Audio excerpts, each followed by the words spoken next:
নমস্কার বন্ধুরা, জয় জগন্নাথ। আজ ছিল মালদার অন্যতম বড় ধর্মীয় উৎসব, সেই জগন্নাথ দেবের মহারথযাত্রা।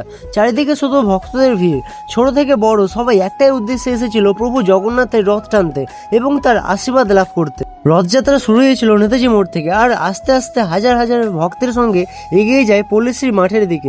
ঢাক, ঢোল, কীর্তন, জয় জগন্নাথ ধ্বনিতে পুরো মালদার পরিবেশ যেন ভক্তিময় হয়ে উঠেছিল। একটা সুন্দর মুহূর্ত ছিল যখন প্রভুজির সেবায়েতরা রথের উপর থেকে সবার উদ্দেশ্যে প্রসাদ ছুড়ে দিচ্ছিলেন। চারপাশে সবাই সেই প্রসাদ পাওয়ার জন্য হাত বাড়িয়ে দাঁড়িয়ে ছিল। আমার ভাগ্য এতটাই ভালো ছিল যে আমিও সেই পবিত্র প্রসাদ নিতে পেরেছি।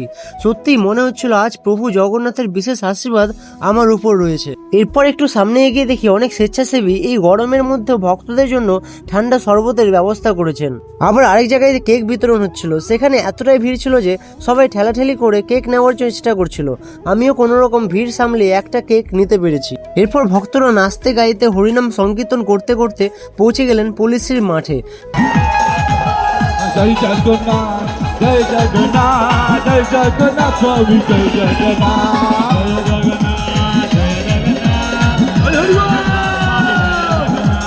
তোমরা নিশ্চয়ই কালকের ভিডিওতে দেখেছিলে, সেখানে কেদারনাথ থিম তৈরি করা হচ্ছিল।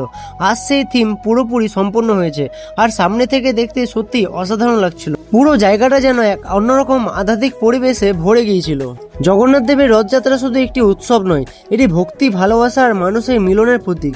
প্রতি বছর এই দিনে হাজার হাজার মানুষ একসঙ্গে প্রার্থনা করেন এবং বিশ্বাস করেন যে প্রভুর রথ টানলে জীবনে শুভ ফল ও আশীর্বাদ লাভ হয়।